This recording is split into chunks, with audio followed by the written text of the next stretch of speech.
two German teenagers were detained at an airport in Honolulu, Hawaii, entering the United States. And they were detained for days, given prison uniforms, forced to sleep on moldy mattresses, warned by guards not to eat expired food because they couldn't guarantee the freshness of any of it. And then ultimately, the two women were deported back to Germany. The reason that these two women were deported under the Trump administration's policies by ICE, they were deported because they were going to be in Honolulu for 5 weeks exploring, and they hadn't made hotel accommodations for the entirety of their stay. Now, initial reports said that these women did not have hotel reservations. But when you dig into the story a little bit, it's, oh no, they had hotel reservations, just not for the entire 5 weeks because they didn't know what part of the islands they were going to be on.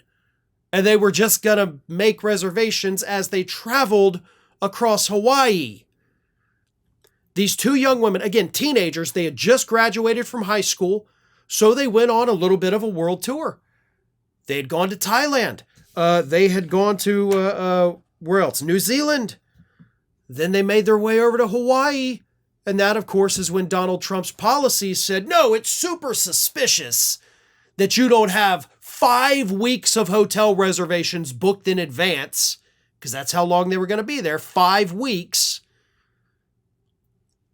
They had already been approved to come into the country. They both had valid travel authorizations through the electronic system for travel authorization, the ESTA. So they had done everything legal, everything that they needed to do, but ICE kept these women, as soon as they got off the plane, saying it is suspicious that you don't have 5 weeks of hotels booked, and therefore we think you're here to do something illegal. So we're going to arrest you because we think that if we don't, you might go commit a crime. So that's pre-crime, right?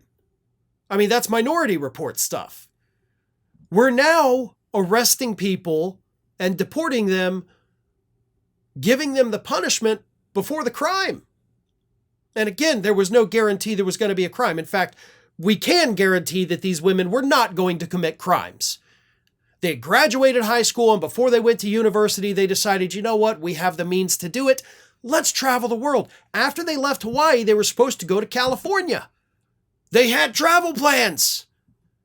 So ICE telling us like, well, these women clearly were aimless. They had no idea what. No, they had a set agenda.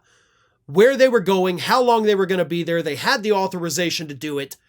But ICE treated them like hardened criminals that had just escaped from jail and sent them back to Germany after days in detention, where they said that, of course, they were around actual real criminals and they felt threatened the entire time.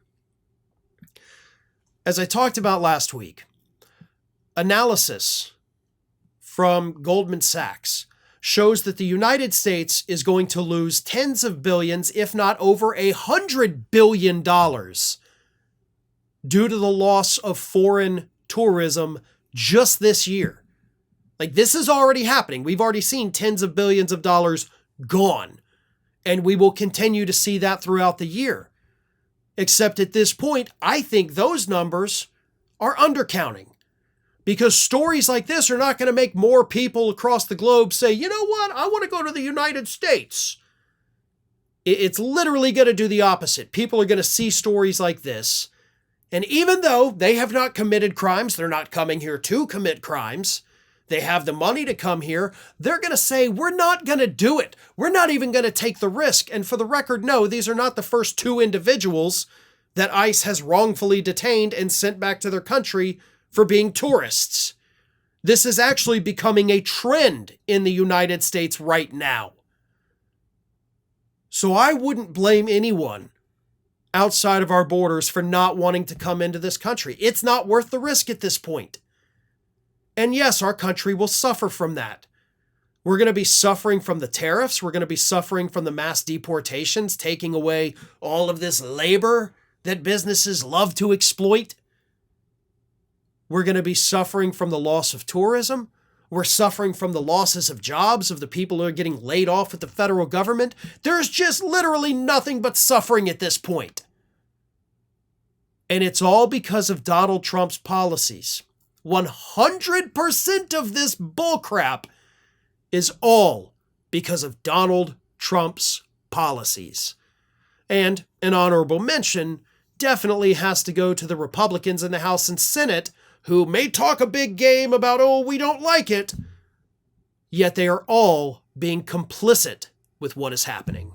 Thanks for watching today, everybody. And don't forget, if you're not already, please do subscribe to this channel. We have fresh content going up every single day, and I would really hate for you to miss out on that. And speaking of missing out, if you're not following me across all other social media outlets, then get on it. You can follow the links in the description of this video.